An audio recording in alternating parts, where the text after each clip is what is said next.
पहला इसमें है परिवर्तनों में लंबाई में वृद्धि। तो हमारे शरीर में वृद्धि तो शुरुआत जन्म से चलती है, लेकिन इसमें एक अचानक से परिवर्तन ये होता है कि हमारे शरीर में जैसे ये जान में की पाई जाती है, उसे कहते हैं फीमर। क्या कहते हैं? फीमर। ये लंबी, सबसे लंबी और मजबूत अस्थि होती है। तो किशोर अवस्था में आने के पश्चात में जो हड्डियां, जो अस्थियां लंबाई में वृद्धि करती है, उनमें ज्यादा विकास होता है।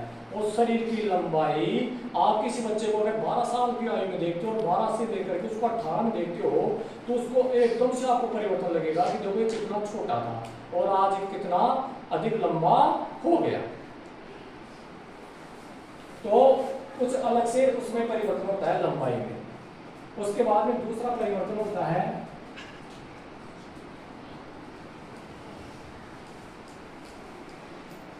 शारीरिक आकार में।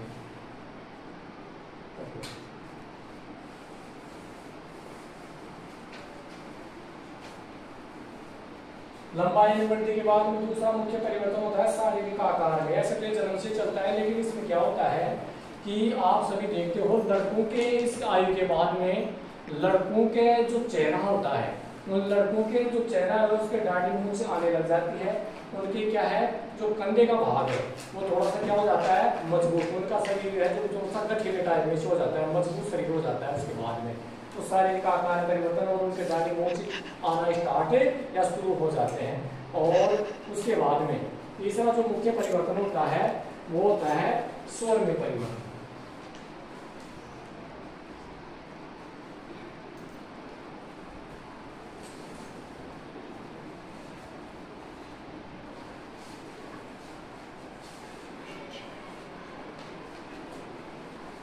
इस आयु के बाद में छोटे बालक और बालिकाओं को हम आवाज से नहीं पहचान सकते कि बालक है बालिका, लेकिन 12 वर्ष की जो आयु होती है उसके बाद में उनकी आयु में अचानक से परिवर्तन होते हैं और लड़कियों की आवाज थोड़ी बारीक हो जाती है, तीक्ष्ण हो जाती है। उसमें आवृत्ति में जो आवाज है उसकी आवृत्ति में तीव्रता होती है, पैनापन होता है आवाज में। और लड़कों की आवाज इस आयु के बाद में भारी हो जाती है, थोड़ी मोटी और भारी आवाज होती है।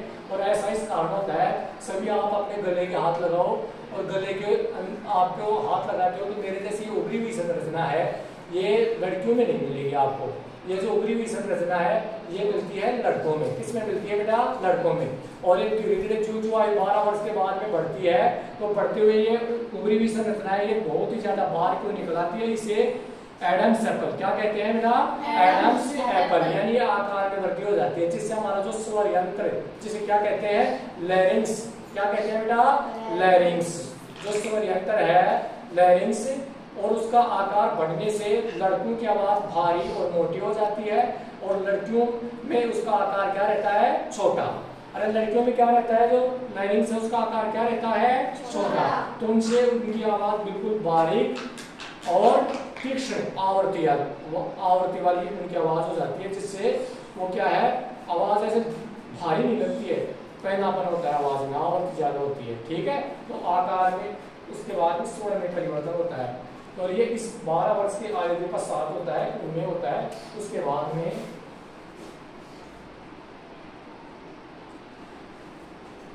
मानसिक एवं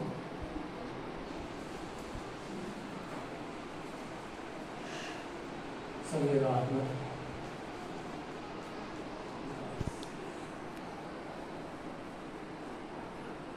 इस आयु के बाद में, उससे पहले बालक बालिका कोई भी काम करवाते हैं और मैं तो काम करने में, कोई भी काम करते हैं तो मैं तो उस काम को करने में सोचते हैं, मैं उस काम को करने में शर्माते हैं। लेकिन इस आयु के बाद में वो कोई भी काम करते हैं तो मानसिक रूप से सोचते हैं कि मैं ये कार्य कर रहा हूँ अच्छा है या गलत। और उसके बाद में उनको कोई काम बताते हैं तो काम, कोई भी काम होता है उसको काम करने में शर्म महसूस करते हैं। क्या करते हैं?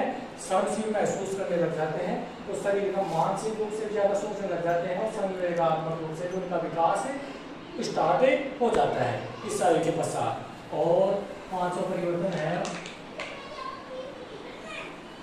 जनन अंगों का विकास।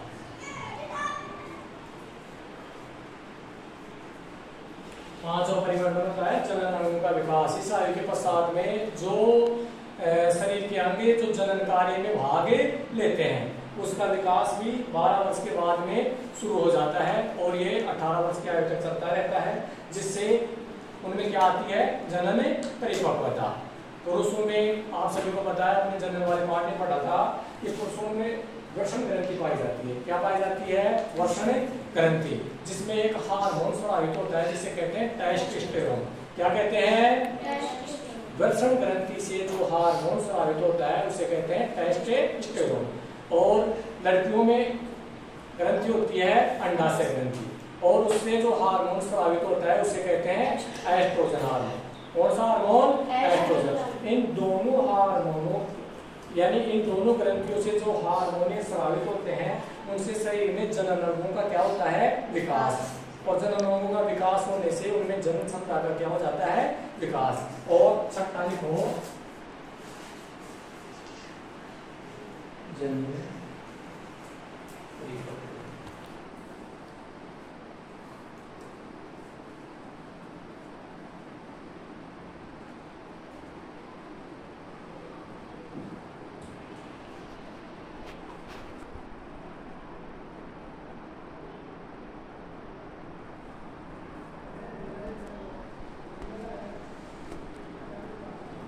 परिपक्वता लिखवा इसमें लिख देना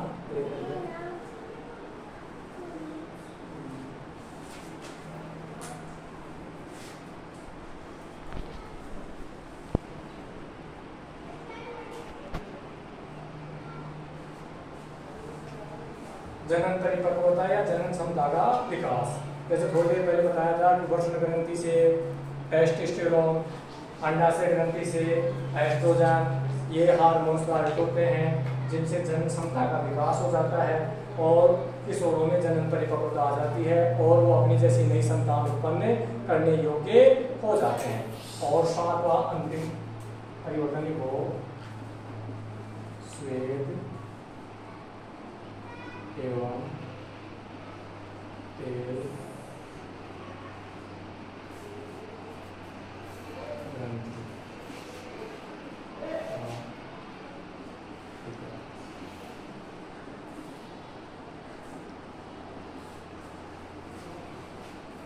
श्वेत ग्रंथियां वो होती हैं जिनमें हमारे शरीर से पसीना बाहर निकलता है। हम सभी जानते हैं कि हमारे जो बाल जो रोम छिद्र होते हैं उनसे पसीना आता है। पसीना तो हमारे बचपन में भी आता है, लेकिन इस आयु के बाद में पसीना कोई भी थोड़ा सा भी काम करते हैं तो पसीना ज्यादा आता है और पसीने के साथ में उस पसीने में क्या आती है? बदबू। अगर हम एक दिन भी स्नान नहीं करें और अगर 2 दिन तक बिना स्नान रह जाए तो बदबू बहुत ज़्यादा हो जाती है। तो पसीना बहुत ज़्यादा निकलता है और पसीने में बदबू इस आयु के बाद में स्टार्ट हो जाती है। और ऐसा श्वेत और तेल ग्रंथियों का विकास होने से होता है जो इसी आयु में स्टार्ट होती है। ठीक है बेटा, श्वेत और तेल ग्रंथियों का विकास इस आयु के बाद में स्टार्ट होता है। और ये एक बार दोबारा से हम जान लेते हैं कि किशोरावस्था जीवन की वह अवस्था जिसमें जनन परिपक्वता या जनन क्षमता का विकास हो जाता है। या दूसरी परिभाषा आप ये भी लिख सकते हो कि 11 वर्ष से शुरू होकर के 18 वर्ष की आयु में हमारे शरीर में अचानक ऐसे शारीरिक परिवर्तन होते हैं जिसे हम किशोरावस्था के नाम से जाने जाते हैं, जिन्हें टीनेजर्स भी कहा जाता है। क्या कहा जाता है? टीनेजर्स। और इसमें हमारे शरीर में कुछ अनेक शारीरिक परिवर्तन होते हैं। लंबाई में वृद्धि, इस आयु में 12 वर्ष के बाद में हमारे शरीर में अचानक लंबाई में बहुत ज्यादा वृद्धि होती है जो 18 वर्ष की आयु तक चलती रहती है। शारीरिक आकार परिवर्तन, जैसे लड़कों में मैंने बताया था दाढ़ी मूंछ आने लग जाते हैं, उनके ऊपर का जो सीने का जो हिस्सा है वो मजबूत हो जाता है, कंधे मजबूत हो जाते हैं, कुछ ऐसे शारीरिक परिवर्तन होते हैं। ठीक है बेटा। उसके बाद में तीसरा है स्वर में परिवर्तन। मैंने बताया था लड़कियों की आवाज क्या हो जाती है? बताओ सभी। अरे लड़कियों की आवाज क्या हो जाती है? बारीक या पतली। और लड़कों की आवाज क्या हो जाती है? मोटी या भारी। ऐसा क्यों होता है? क्योंकि हमारे जो गले में स्वर जो उत्पन्न करता है जिसे क्या कहते हैं? लैरिंक्स। लैरिंक्स में लड़कियों का आकार तो रहता है छोटा और लड़कों के क्या हो जाता है? बड़ा। और बड़ा होने से जो बाहर की ओर एक गले में उभरी हुई संरचना जिसे क्या कहते हैं? एडेंस, जिसके कारण उनकी आवाज क्या हो जाती है? लड़कों की भारी। और लड़कियों की क्या होती है? बिल्कुल पतली या तीक्ष्ण आवाज होती है जिसमें आवृत्ति बहुत ज्यादा होती है। तो लड़कों और लड़कियों में इस आयु के बाद में आवाज में बहुत ज्यादा अंतर आ जाता है। और चौथा परिवर्तन मानसिक एवं संवेगात्मक विकास, यानी लड़का और लड़की इस आयु के बाद में सोचने समझने ज्यादा लग जाते हैं, शर्माने यानी शर्मीली आदत पड़ जाती है लड़कों में, और लड़कियों में क्या है शर्मिलापन आ जाता है। जनन अंगों का विकास, अरे जनन अंगों का विकास होगा तभी तो उनमें जन्म क्षमता आएगी, तभी तो अपनी जैसी निसंतान बनेंगे। तो जनन अंगों का विकास कैसे होता है, उनमें हार्मोनों के कारण, किसके कारण है हार्मोन। मैंने जैसे बताया था वृषण ग्रंथि में टेस्टोस्टेरोन और अंडाशय ग्रंथि में एस्ट्रोजन हार्मोन, और इनको कंट्रोल करता है। आपने जो ग्रंथियां पढ़ी थी उसमें पीयूष ग्रंथि में कौन सा हार्मोन होता है, अरे अपने मस्तिष्क में ग्रंथि होती है ना, कौन सी ग्रंथि होती है अपने मस्तिष्क में, पीयूष ग्रंथि, और पीयूष ग्रंथि से का दूसरा होता है पिट्यूटरी हार्मोन, कौन सा हार्मोन पिट्यूटरी। हाँ, तो ये दोनों ग्रंथियों में जो वृषण और अंडाशय ग्रंथि है इनके दोनों के ऊपर कंट्रोल करता है, और इनसे जो हार्मोन स्रावित होते हैं टेस्टोस्टेरोन और एस्ट्रोजन, इन दोनों को क्या कहता है स्राव, जो स्राव निकलते हैं ना बाहर, इनके ऊपर कंट्रोल करता है वो। तो इस आयु के बाद में इनसे वो हार्मोन स्रावित होने लग जाते हैं, जिससे जनन अंगों का क्या होता है विकास, और होता है जनन परिपक्वता या जनन क्षमता का विकास, यानी अपनी जैसी नई संतान उत्पन्न करना, जनन क्षमता का विकास।